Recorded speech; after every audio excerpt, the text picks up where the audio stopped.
Good morning mga kalibot. Today is our second day dito sa Barcelona. At parang wala talaga kaming ganang lumabas.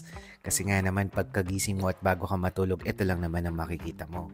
Kasi ito lang naman talaga ang dinadayo dito, ang Sagrada de Familia.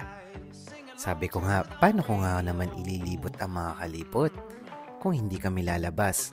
Kaya yan, nagsipagligo ang mga kasama ko at sasabak na naman kami sa paglalakad. At ito nga ang first destination namin, itong Arco na to. Pansin nyo dito sa Europe, dami nilang Arco, no? Parang sa Paris, 3 yata to eh. Pero yung sa Paris kasi talagang dinadayo siya. Pero dito, famous din naman. Ang difference lang nila, hindi ito naaakyat sa pinakatuktok. Grabe ang mga architecture nila dito sa Barcelona talaga. At alam nyo ba, ang Arco na to ay tinayo noong 1888 pa. It represent daw yung modernization ng Barcelona. Napakasarap pag-jogging dito pagka umaga, oh. Grabe. Wala kasi kaming itinerary, guys.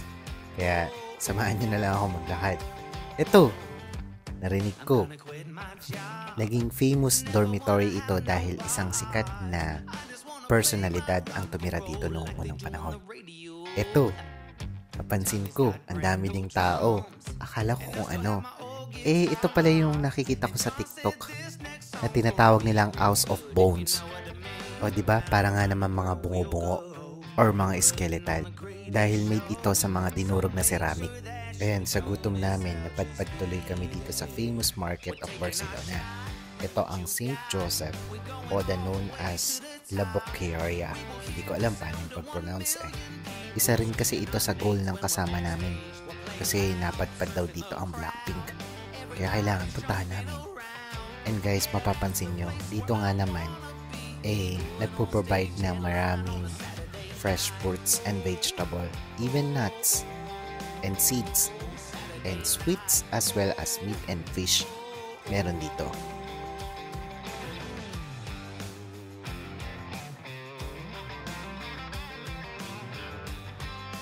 At sa pag-ikot namin, sino ba namang hindi magta-tantrums kapag nakakita ng ice cream, di ba?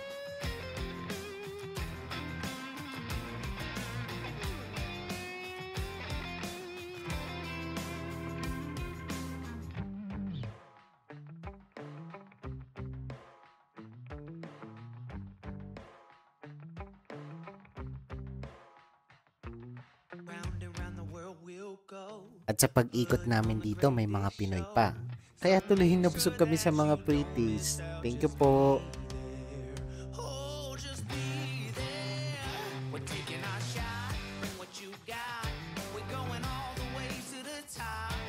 Di naman pwedeng puro pretties lang, di ba guys? Kakain na talaga kami dito sa restaurant at bubusugin na lang namin ang tiyan namin dahil sa maghapong pag-ikot namin dito sa Barcelona.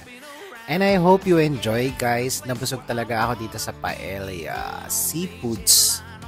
Brought to you by Barcelona. I hope you enjoy, guys. Thank you for watching. Bye-bye!